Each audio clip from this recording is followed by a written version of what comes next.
Welcome to Coffee with the Chair. I'm Teresa Aronson from the St. Lucie County Chamber of Commerce, and I am here today. We're going to start out with the one, the only chair of the Board of County Commissions, Kathy Townsend. Good morning. Hello, welcome. We were just saying it's you and me today. What a great way to end it, right? I know.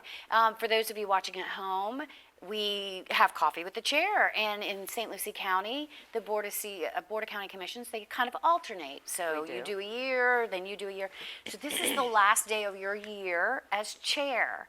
And I have in the past, like we've said, okay, bye, and we did cakes, and then they would have to do it next month because the new chair wasn't ready. And oftentimes, you guys typically serve more than one term, and you come back. You come back to us. So we're excited about that. And I know it won't be the last time, because every time I've said, this has been fun and this is so sad, I get you back. So, but I did bring you a little present today to thank you for being with us this year. You didn't have to do that. I really wanted to. Many of our viewers don't know is I find the sponsor, which you actually helped me with this year, A&G Pools, and they'll be our sponsor next year.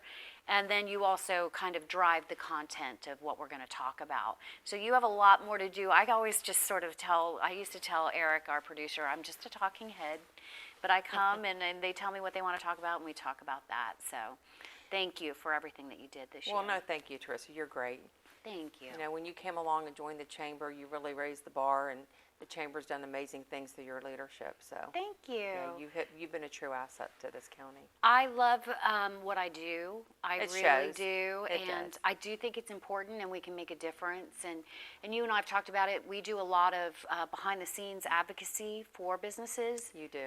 You're a great voice for them. It's hard for people to understand that because They've not had a lot of that leadership or support, and so it's been great seeing the advancements and seeing the other small businesses see the worth of the chamber, because for a long time there was not really that representation for them here. So you have made a difference, and your ambassadors have made a difference, and they're all engaged, and Yes. I see them in the community, and you have a lot of great things, and you've made it fun, and you've made it where other businesses want to join, and part of that is a lot of their social activity and their social life. So it's been amazing. that's our through the years. ambassadors. Yes. And I know you know some of them well. I They've do. gotten so involved. They're great people. Yeah. You know, it's funny to me because a lot of them I've known for over a decade. We have this ambassador core group, volunteer arm of the Chamber of Commerce, but they have gotten so involved in their community and so invested that they've worked on political campaigns. Yes. They're on boards and heads of boards, and It's great to see how even some of them work for a company, and then they are part of the chamber through the business that they represent, and then they become an ambassador, and then they see the worth of something else, that they actually go out and start, like, look at Veronica. yes, Veronica Kohlbab's one of my favorites. Now she's started her own business kind of in a way. She's working for that other company as well. But Dr. Kane, yeah. yes, so it's really great to see the growth of everybody when they come, and to watch them grow, and to see how they really are out there focused on small businesses and large businesses, and how they connect. You know, like even something as simple as the other day at the business summit, Dana Trabolsi met a homeless boy and talked to somebody at the chamber luncheon. Yeah. And he said, absolutely, I'll hire him. And so they Yes. made the connection, and that was all done through relationships through the chamber. Well, and the Business Summit is great, too. Yes, and it's it so is. funny because Lynette and Dana were always involved in the chamber. They took over the Business Summit some years ago. And yeah, we're all very, I think, tied. It's like 2 degrees of separation. I would say in the last 8 years, there's really been a lot of Unisum come together. Yeah. This county's always been great with helping nonprofits, and when there's a need, the communities come together. But in the last 8 years, I think you've seen more of a unity, and more of a unity with the small businesses I've seen in the last 4 years. I've seen a lot more of that in the last 4 years. The small businesses are coming together to help one another. Of course, this year it's been crazy with COVID. Yeah. So some of those that were struggling, some of those that had to lay off, if something did come along and they did pick up something big, they would go to some of the other companies and borrow them to keep everybody going. So there's been a lot of unity. There has Yes. been. I'm excited about that. Speaking of our ambassadors, in December, we are going to do our annual Christmas in the City event. That's sort of the Chamber Christmas party, but it's put on by our ambassadors. Okay. And we're going to go to Dyer Chevrolet like we do every year. Thanks to Dyer Chevrolet for sponsoring the alcohol and all that kind of great stuff. We're doing it carefully. We have fewer that are able to participate, which is good because we're able to spread them out. We're not going to do the buffet of food that we usually do. It's going to be individually wrapped items, Right. like a candy bar or a cupcake or something that you get to take home And with that's you. a fun event. And that's another one like Dyer. They pick a nonprofit every month. Yeah. And their board, they don't do it themselves. They have like a little advisory board there, and the nonprofits submit, and they pick one, and that's their charity of the month. And so they're the reason why I bought a Chevy. I've always been a Ford girl, owned a Ford. And Yeah. Tina, when she was with them, and all the good Yeah. things that they did, I went there and I said, you give back to this community, so I'm going to be a Chevy girl, right? So I bought a Chevy truck for the first time. It's funny because my parents switched over to Chevy too, and that was partly because I urged them. They moved here a few years ago, and I'm like, nope, I need you to go to Dyer, or And I need you, did, or for that Buick. reason. And they did one Buick, they did one Dyer, and then I did a Lexus with the Woods family, and Tina went to a Lexus. So I do try to, we got to try to keep it in county. Yeah, you do. and When they get, among it our was friends. just important to me to, because they were new in the community and they were doing so much. Yeah, they were. Well, Christmas in the City, I have to mention, is open to the public, so anybody can come by. There's no fee for that. You I just know, it's come a in. fun event too. You Yeah. come in, walk around. You walk around, you get some goodies from every table, and then also each participant, I think we're going to have about 30 gift baskets that we will raffle off. And that's, anybody can come. Yeah, no, it's a fun event. I've been to it for years. Oh, even yeah, before, yeah, you've been there before many I was times. in office. Yeah. Yeah, it was always a fun night. It's a great night to kind of get kicked in for the holidays. It is fun. I'm actually going to put up my Christmas tree, I think. Yeah, I was not going to do Halloween because, you feel like this is such a throwaway year. Like, I don't want to It's do been a anything. different year. I said to my husband, I'm just going to go ahead and put up my Christmas tree, I think, this weekend, so that I can kind of finish this year and Yeah. go ahead and try to get into the spirit. And I always shop early, right? So I'm like, and if I go ahead and wrap everything and put it underneath it, then I'll just be ahead of the game, and I can relax the week before Christmas. Yeah, I actually do the same thing. I shop Yeah. sort of all year round, but I wasn't going to do Halloween, which is my favorite. And then I thought, no, I got to do it. But this year, because I know very few kids are going to be trick-or-treating, if they come to my house, they get 2 full-size candy bars. Well, but there's a lot of stuff, I think, that's outside the box this year. A lot of the trunk or treats are going on, Yeah. right? So you've got the one going on downtown. You've got the women's business thing is doing one. Yep. And then you've got A&G Pools doing one. And then you've got the city at the Civic Center doing one. So it's a safer way for the parents to trick or treat with their kids still. They're going to go through, and the cars will be parked there. Yeah. And then like A&G, they're going to be standing out there, and you'll drive through in your car. Right. And I think the Civic Center's that way too. I think the Civic Center is a drive-through as And well. then the women's business group and Mm-hmm. the city is trunk or treat. So you'll go through, and there'll be vehicles there, and you you'll grab it out of the grab trunk. it out of the trunk. Yeah. So they're going to have the bags done that way too. So at least there's still going to be some trick or treating, because I know there was rumors going around that it was going to be canceled, and it's not. Trick or treating is here. Yeah. In my neighborhood, we don't get that many anyway, so I've been doing I've full-size. had one trick or treater in 20-something years in my home. Really? Our little Haley Rose. She came one year when she was across the street at her grandma's. I'm like, gosh, what do I do? So she got money. I mean, what do I do? I didn't have candy. We've never had trick or treat. You never had. We have one little girl that lives down the street. She's been coming since she was, tiny. It's been 7 years. But we live at the end of a lake, and there weren't any houses on the sides of us. And so you really had to make an effort. And there's no street lights where I live, so it was like, people never really came. So we moved out to the driveway, and we enticed them down there, and then we give them a full-size candy bar. There's a lot of neighborhoods that they do. Like, I know there's a group on River Hammock. They do the beautiful Yeah. Christmas show every year. And at Halloween, they do the same thing. They do somebody at the beginning of the road on the south side and somebody at the north side of the road. And they all get together in people's driveways, and they dress up, and the kids all go there, and like 10 houses are there, and that's the 10 houses, so you make one stop. That's a fun street. Yeah, it is. Yeah, That's a it fun is. neighborhood. It is. Sadly, by the time this airs, Halloween will Be be over. over. Yeah. But we apologize for that. You missed all those great events. Yeah, Because, but talking about A&G too, because this will be airing in November. Yeah. We can talk about we're getting down to the final days of the Humane Society's Yes. car. Yeah. There are still tickets available, and they're trying to sell those tickets. If you've not been out there, go out there and adopt a fur baby and toward the shelter. The one on Savannah Road has opened up. I was out there this week with Oh, several good. people. It's clean. They are making some adjustments to the RFP so that can go out for bid. Hopefully, we'll be fortunate enough to find a great partner there to go in and take care of that one, because they're doing amazing things out there on Glades. And so don't forget, last call, to get the car thing. Right. And again, I personally want to thank A&G Pools, because they did sponsor this and they've agreed to do it for 2021. So they're really Good. engaged in the community, and they do great things. So They always have been. Everybody knows that. We talked about it. We were fortunate enough to have Art last month, and we talked about their history and their philosophy about he started in his garage. Yeah, but he really had a goal to be a partner to the community, and I think that it shows. It does. People always want to call A&G first when they want their pool. So it shows. They do beautiful work. They do, but it also does pay off for your business, and I think that's the piece that people forget. Well, like we just talked about, the Chevrolet dealer got purchased by Yeah. the Dyers, and they came.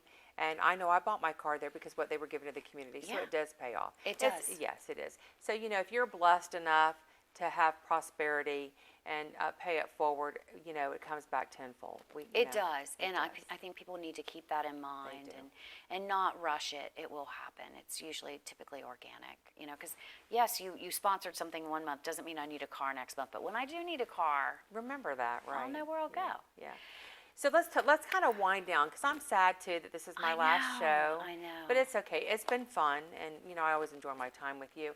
So it's been a difficult year. COVID has just put us in different places. But some of the good things that come from that is we're going to realize now we can even do more, right? Right. We can Zoom our meetings, not be on video, and do it from home, and still do our laundry and our dishes and pay our bills, and we can do a lot of other things. So it's only going to make us busier. But Yeah. there has been great things that's happened this year. Our budget is finished, and we are lowering the millage rate slightly. In my opinion, not enough, but we're lowering it. That helps. Property values are still up 6.5%.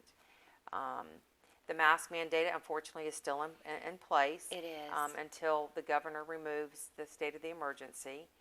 And the director has all the permits now at the port. They're just waiting on the city to give them their permit for the electric. The lift should be here around January. Yep. And so they've done the soil test there. So hopefully with that lift coming, ships will start arriving. Jobs will then, be needed. The airlines are starting to come back a little bit.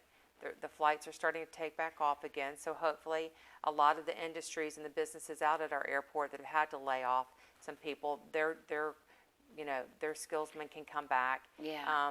So we have our hangar, that's getting ready to hopefully be taken. We are in negotiations with an airline currently. Oh, So good. maybe something good's going to come from that. We are looking at going out for another FBO, fixed base operator, on the north side. We're in conversations with the fire department to put another fire station on the north side of the airport. So there's a lot of good things that are coming around the airport, and that's our growth, right?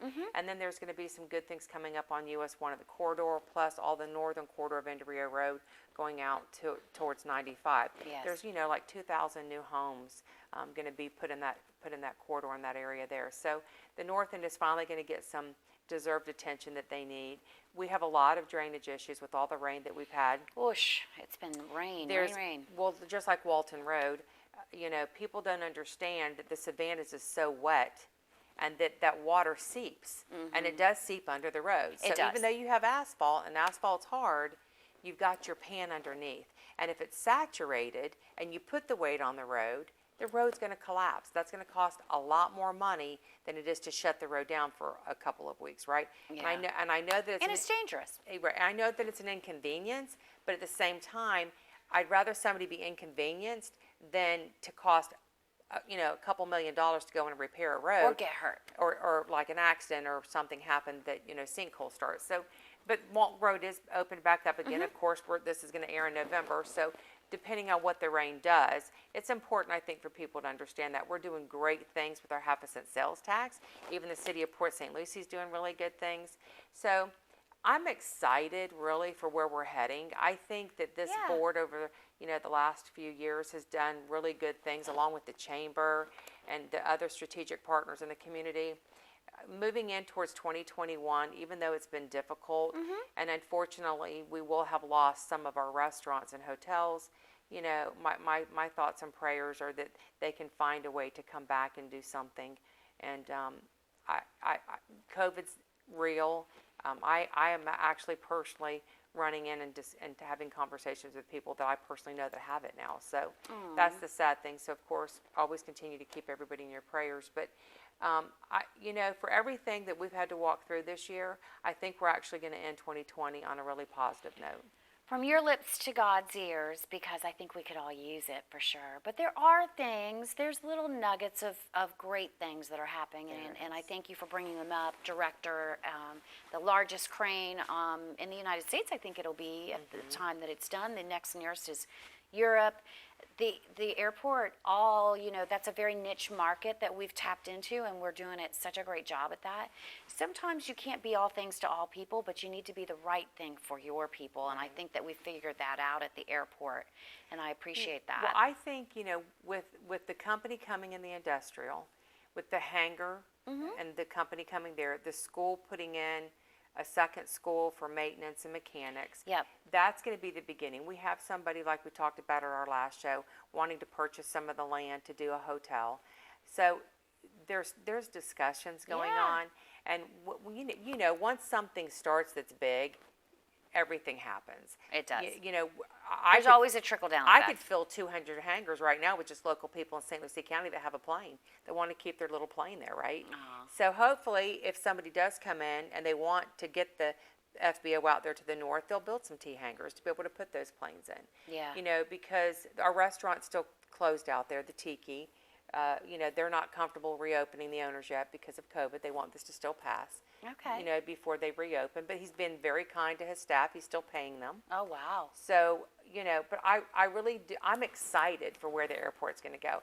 And I live in St. Lucie Village, right? So it directly affects us. Like, Right. it's directly over our houses. But the good thing is we have purchased a new program to do the noise abatements. With the new airport director over there, he will be mindful of those things. And so, There's a new airport director? Well, Stan. Oh, Stan Payne. Yeah, Stan Payne. Yeah, because John and everybody's still there, but Stan Payne is No, John left. Oh, I didn't know Yeah, that. John's in, I think, Carolina. Oh. Yeah, and Stan's Over the- okay. overseeing the airport right now. And he's very mindful of things, too. And with the new program that's been purchased for the noise abatements and everything, he'll be mindful of that. So Good. we have a great little staff out there. And they're cleaning things up. They're trimming trees. They're repainting some of the striping on the runways. So I'm excited of where we're going. Of course, our customs has recently been rebuilt. Yeah. The new sign out front. Yep. The expansions along the corridor with the boat manufacturing and the truss companies. So it's getting ready to start. And it's been an honor to be able to be a part of the last 4 years of that process even. So, I'm excited for where we're going. It's starting to look great out there. And Port we had St. Lucie's beautiful. Look at it. Yeah. They've done a great job, that board. Everything in Port St. Lucie is just booming. Yeah. So. Aviation College having a maintenance and repair aspect, because before they were teaching people how to fly, Yes. and now they're going to have repair and Yes. mechanics, and that's a huge market to tap into, so that's exciting as well. Yeah, because even the small planes, they have to be serviced every so many People, hours. I think, forget that in South County there's a neighborhood where we have a plane neighborhood. There's two. Aviation neighborhood, yeah. There's two, yeah. You have the Treasure Coast Air Park, South County, and then you have Arrow Acres. Yeah. So we have that niche here, and people, We I do. think, don't really realize that. To be honest with you, I think if we had another developer come in and do another flying community, they'd sell out before they ever broke ground. Yeah, I think that there's a lot of people that are into There's a that lot now too with COVID. There's a lot of people that you would be surprised at people in St. Lucie County that own small planes. My son does. Oh wow. Yeah, so it's like having a boat. These people want their planes. Yeah. There's a lot of people in Okeechobee that have their small planes. They used to fly over here and have breakfast. Oh wow. Yeah, there's a whole flying community. Speaking of the airport, we had a presentation from Peter Buchwald's people at the TPO, Transportation Planning Organization. Yeah. been calling it the TPO for so many years. I It's forgot. Transportation Planning Organization. Yes. So we're looking at the long-term plans. Long-term, I can't stress that enough. These things do not happen overnight, but some exciting things coming our way. Jenkins Road will be continuing through to the south to pick up at Midway Road. Yep. And there will be an extension from St. Lucie Boulevard heading west that will connect you at 95 and the Turnpike. And then the Turnpike is looking at an entry and ramp there at Midway Road. And so I think that as long term as the ramp was to go in off St. Lucie Boulevard, it will be pushed up. I think it's there. It's a priority over the next 20 years, but I think you're going to see it come sooner. I hope because so. it's going to happen based upon the development of the airport. So I think you'll see it before 2045. I think you're going to see it a lot quicker. I hope so. There are some things that we really want. There, and you know what? It's going to happen also because of the growth coming in at Inrio Road. It's going to happen. And there's the solar farms out there from FP&L. They're looking at property to put another solar farm in here in St. Lucie County. So, and then there is somebody that's inquiring possibly if the corridor goes through about putting in like a small little business center / boutique commercial little area there for some shops. That would be nice. And Midway, I think that they widening from Selvets, St. James, will to 95 will happen sooner rather I than just later. hope it goes faster than it did from US 1 to there because it's really hurt a lot of those businesses. Yeah. And then hopefully we will be getting a new water park out there or a surf park. Surf park. Yeah, yeah. And then I hope people are supportive. These are the types of things that are going to be unique to our community and I think will help push us economically. Yeah, and like our tourism, they're going to get their office downtown, Fort Pierce, and we're looking and having conversations with the city of Port St. Lucie to give them an office there. So there'll be a presence because where they're located here, people don't really think to come here for tourism, right? So for them to be located in the cities, which is where the tourism is, the Mets. Yeah. And then you've got the fishing and the diving and the things that are happening in the city. That's going to be, I think, a big boost for our tourists. And we, Council. the tourism director and myself, Charlotte Byerly, went out to the stadium to look at a spot where we're going to have a visitor center. And we're going to partner with the county on that because we operate a visitor center now. Our office is a visitor center. And then we have Seven Gables with the city of Fort Pierce, which is a visitor center. And so we're going to look at, we're working on getting the visitor center up at the stadium. Good. Well, Yeah. I know that there's conversations about them having an actual office in Port St. Lucie. Yes. Hopefully there where the new boardwalk went in, where all their like downtown area is going to go with the restaurants at the Botanical Gardens. Yeah. And we have those houses coming online, the Peacock houses coming online, but they're still ways out as well. Yeah. And then we're talking about the city of Fort Pierce, them going in when they develop their administration building with the garage area. Yep. Yeah, I knew that. Right. So there are office spaces in the garage area, and people don't really know that. So they'll go there too. Yes. So we'll have it covered. We have been operating our visitor center for a very long time. I can tell you in the winter it still gets very, very busy. In the summer we really slow down. I think we get a couple people maybe a day if we're lucky, sometimes none, because people move towards online. But still, if you wind up somewhere and you're just here, you want to hear it from a local person. What should I know about this area? So we think that it's important to keep getting out to where they are. So we want to be at the Met Stadium, and we will have a bit of a presence down at the Peacock Houses as well, along with the Historical Society. We're going to have a little bit of a tourism space too at the airport, Oh, so good. that hopefully if we land an airline, those travelers coming and going, and then people coming in through customs, they always go over to use the restrooms. They can pick up some literature too. Good. So there's going to be like a little area there at the airport as well for some stuff to be advertised. Good, yeah. And we'll do electronic kiosks, and so we're excited about that too. So good things coming. We all have to, it's funny, we've all been working away. How are you at working at home? I don't like it. I don't like it. I'm a people person. I like going out into the community and the public, and when somebody calls, I still go to their home. Oh, really? Yeah. I've never stopped. To me, it's okay over the phone, and if I have to do it that way, I will. But to me, I'd rather be there in person because then I can see for myself. And I think there's just something different about the human touch and the human Interactions yeah. yeah. Stuff. Yeah. Seeing people in 3D is so much better than on the screen. I just get sidetracked, but I, like you, I need to have interaction with others, so I need to be out, and I need to be in my office. But the good thing is without meetings, and even if I do have a meeting, it's on Zoom. I get on, I get off. You know, it takes like a third of the time it did. It is quicker because travel time. Travel time. You can get more done. Then you end up talking Right. afterwards, and with Zoom you don't hang You're out. off. You Yes. you're done. Which I miss the talking afterwards, but I've realized that it literally a third of my time now is on meetings. I used to have 23 standing meetings a month, like every fourth Tuesday, second Wednesday, whatever. And I'm down a lot because a lot of them aren't meeting, but those are taking literally a third of the time they used to. So when I'm in the office, I'm getting so much done. Yeah, no, you do. I will say you do get more done being on Zoom. Yeah. But I still prefer the in-person. But I need to go to the office, and I need some interaction with real human beings in the And flesh. now you're doing the legislative luncheon, but that'll be Yeah, over by the time this that'll airs. be over too. But just so that the public knows that we've not stopped doing that. Our legislators are going to have their meetings, and we're still going to talk about all that stuff with our local officials. Yeah, And we're still going to, be doing all the things that we've always done. We have a great legislation group We up do. in Tallahassee to represent us. and we are going to be doing that in combination because I know a lot of people are hesitant about events. So we're going to do our annual installation luncheon where we install our board.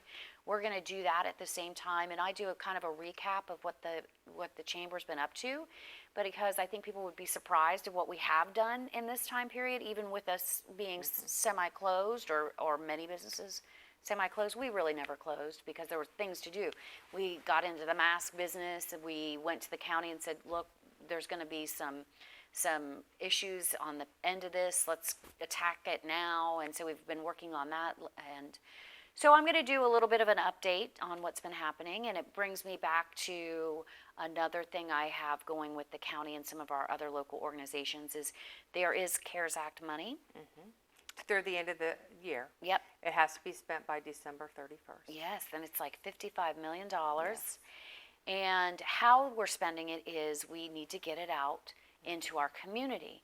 And if we don't get it out into our community, it will go back to the federal government, which does us no good here because We have a team. We have circulate a team. We have somebody processing it. We have somebody answering the phone calls.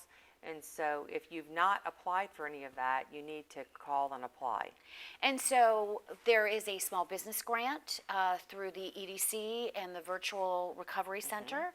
They've been working diligently on that. So if you want to go to youredc.com, there's a link at stluciechamber.org, or you can Google the Virtual Recovery Center in St. Lucie County. If you're a small business and you haven't applied for that grant, I urge you to do so. Again, I feel like it's our civil duty as business owners and operators. Especially for those that have been hurt Of from it or course. challenged by some Well, things. I don't know The funding anybody is that there, so hasn't take been. advantage of it. Yeah, we've all suffered in some way. Revenues have suffered because it trickles down. Right. So it even though you maybe weren't shut down, You your, still, it's your some- business in some is ways, probably, you have lost revenue. yeah, most businesses, I would say 90%. So you can apply for that there, and I want to make sure everybody does that. Nonprofits and faith-based organizations can apply for reimbursement grants through the United Way. And you know what? That's important too. I mean, anybody watching this, if you're a nonprofit, as of this year, the county changed the way that the funding went to nonprofits. We have X amount of dollars, and instead of the board and our administrator deciding where those funds were going to go this year, we allotted X amount of dollars to United Way. You had to submit an application, and then United Way decided through due diligence and the process of their criteria where the funds were going to go. Unfortunately, there were a lot of nonprofits that didn't know. So because they didn't know, they didn't get funding, and they have been dependent on that funding through the past years. So we have to do better at putting the word out there and letting the nonprofits know.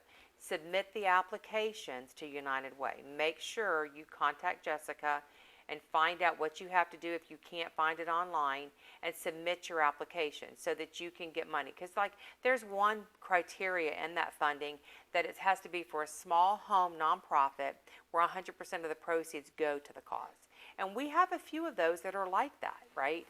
But none of those applied for it. So that funding went to some, to another nonprofit, which is good. Good. Because it went.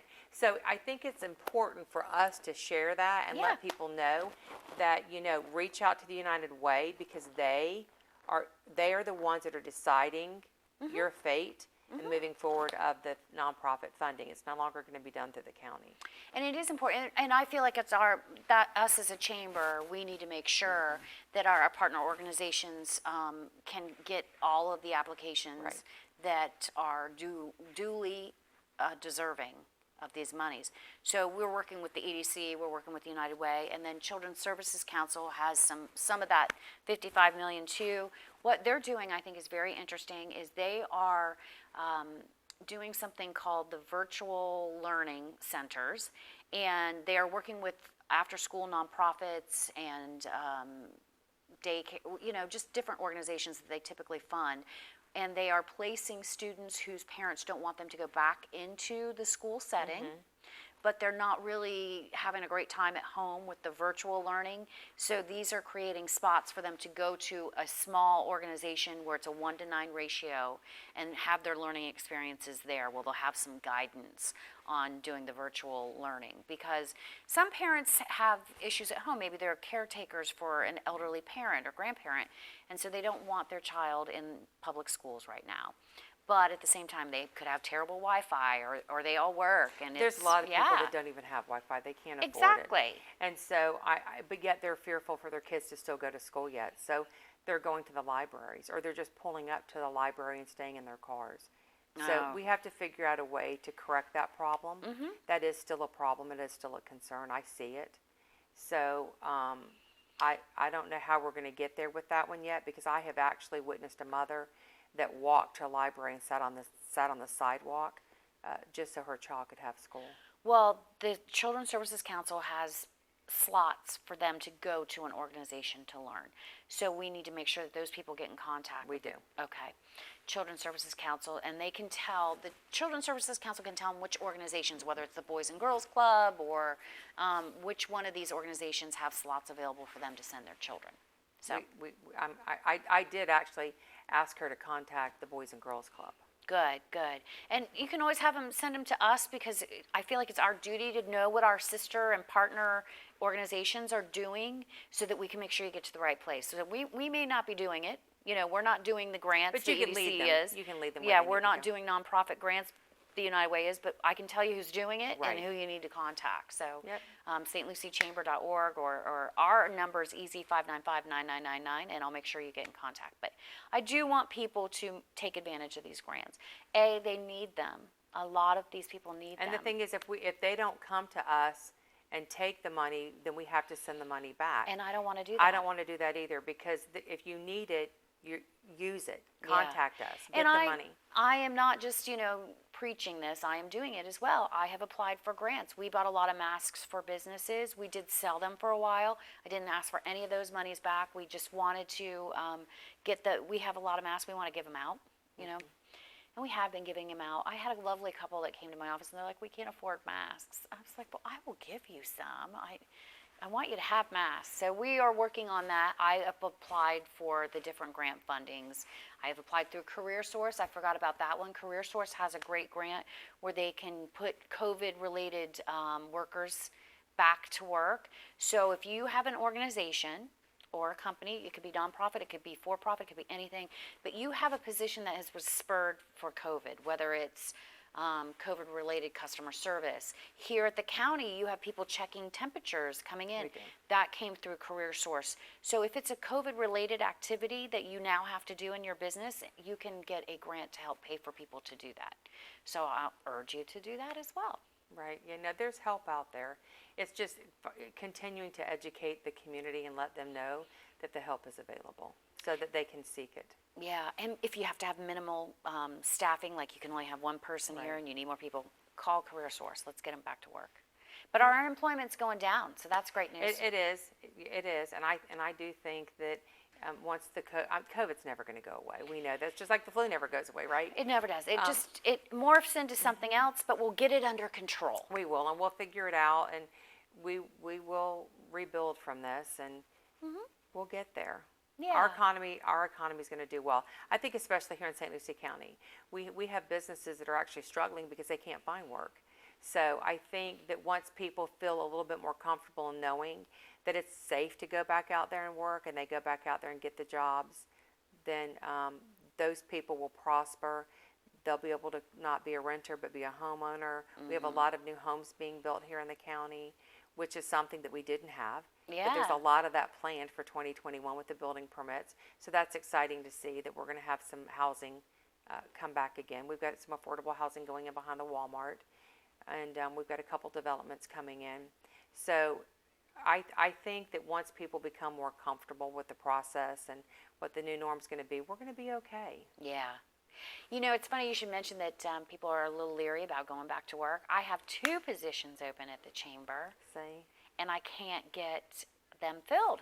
Yeah, I own my own company. Yeah. And I'm down a tractor driver. Uh, I mean, they sit in a tractor, conditioned, listen to music all day, but a lot of them they're afraid to go out, and they also have said that with their children having to be homeschooled, the one parent couldn't work from home, and so they chose to stay home to teach their children. Yeah. So yeah, I'm down a tractor driver. So need- everybody's affected in some way. We're okay. But yeah. I'm blessed, but there is every business is affected in one way or another Yeah. by something. Going on. I need an administrative assistant and a part-time receptionist. And so if anybody out there is watching, president@stluciechamber.org, send over your resumes. We're doing those. One of them is through the job growth with the Career Source. Okay. So they have to qualify. But the other one, it's just part-time. Well, there's things as simple as the Big Heart Brigade, right? That's the fire department that does Yeah. that, Joe. And they're not cooking it this year. Instead, they're putting the stuff together, and then you can get your meal, but they're not cooking it this year because of COVID, Yeah. right? Yeah. So if you don't have a Thanksgiving dinner, reach out to them because they have the dinners available to everybody. Just like Martha from Family Meals, she does the Thanksgiving meals, and they deliver them to your home. Yeah. For you to cook. So I'm happy to know that with the organizations that do it, they are doing extra this year, and they're going to do more this year. So everybody's going to be able to sit down, and we're going to have a lot to be thankful for, and we're going to all have a great Thanksgiving. 2021 is right around the corner, people. Like, It is. when this is airing, just a month, then we'll be into 2021, and I'm expecting great things. Yes, we have a lot to be thankful for here in St. Lucie County. Well, I'm very thankful that you spent this year with me. I appreciate it very much, and this is just a small token of my appreciation. Honestly, my appreciation is much bigger than that, but it's Thank you. You been didn't have to do it, lovely. Teresa, but And thank I- you. You're always so kind. And I'm going to see you always. We are. Yeah. I'm not going I've seen anywhere. you for over a decade. Before, after, during, so we'll always see you. So We will. yeah. And I also want to say thank you to our staff here at St. Lucie They're the TV. best. They're the best. Those guys, for such a small skeletal crew, they always pull it together one way or another. They do. I do several shows here, as you know, and I'm very thankful to be able to do that.